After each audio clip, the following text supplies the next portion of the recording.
What up, dudes? So hard maps are finally here. You might have started getting your hands on some cool new schematics and shit. Maybe even gotten your hands on a furnace or an advanced fiber working station schematic. But to get started and dive into any of this new stuff, you require this resource called Tallow. Now how do you get Tallow? To make Tallow, you're going to need a curing station. Currently only drops from one type of rupu camp, the new Sunken Temple. The Sunken Temples only spawn within the 3 cattail ponds on the Sleeping Giants map located at these spots. There will only be one temple per lake, and there are 2 frogs guarding it. If you do not see a temple at the lake, forget it and just move on to the next. One frog is just the regular papak that we're used to from the canyons, but the other one has a rocker on its back. Currently there seems to be an issue with the spawning or the respawning of these sunken temples, so they're pretty scarce and difficult to find. I'm sure this will be fixed in the future, but at the moment, I've just been going to empty PvP tiles and quickly checking the lakes for temples. My first attempt at soloing a temple, I had taken too long to kill the frogs and the temple ended up despawning on me while fighting the second frog, which sucked. So it seems their intention is for you to fight both frogs and the temple at the same time. Fortunately, the temple itself is really easy. It only has 2 ballistas that don't really pose much of a threat at all. Now this is pretty easy to cheese if you have a friend or a group. So I'm going to explain how to do it solo first. You definitely don't want to aggro both the frogs at the same time as a solo. You want to find a nice area where it's open, there's no rocks, trees in the way, a place that you can kite around, and just pull one of the frogs away without aggroing anything else. I highly recommend using at least 3 to 4 spinners, and definitely use chitin darts. The wooden darts are going to take way too long and you risk the temple despawning on you. When kiting the frog, you want to do tight circles around it. Always try to be moving either left or right. If you do a straight line, that's what causes it to do its tongue attack. So as long as you're constantly turning and doing tight circles, it won't do its tongue attack. So I usually just kite it until it starts charging up its gas bomb. Then I stop, I fire, and then repeat, playing it safe until it's dead.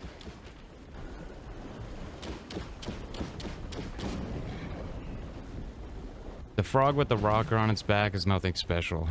They've been nerfing them a lot recently, but I used lobbers on one side of my stiletto to basically 2-shot the rocker on the frog.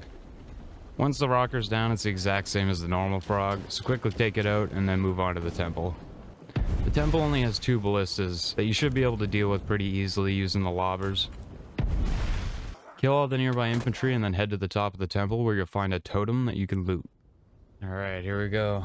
Curing station, please. This is where you want to pray to RNGesus and hope for the best, because most people I know had to do 4 or 5 or more temples before they finally got their curing station. Temples also drop the furnace schematic, so I'd recommend just starting here since you need the curing station anyway. Now, if you have even one friend to help you, you actually don't need to kill any of the frogs. Just have the one friend on their own walker aggro both the frogs, drive in the tight circles, and then you go and clear the temple while they have the frogs distracted. Then you both just leave with the loot. Don't have to deal with any of that crap. Now once you get your curing station going, you're going to want to use a pickaxe on the fem key to get animal fat. For every 5 fat and 1 sulfur, you get 5 tallow in the curing station.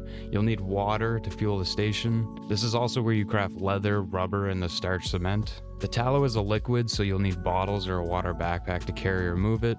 If you drop it on the ground, it'll disappear very quickly, so watch out. I recommend making a small water bag in your base nearby to store it. If you craft, say, 100 tallow and try to pick it up, it will drop it on the ground because you can't hold it all or store it back inside the station, so also be careful of that. The water backpack holds 70 liquids, and is probably the easiest because it's only fiber weave and earth wax to make. You can get these from the camps in the desert with the 4 bolliners and the repeater in the center.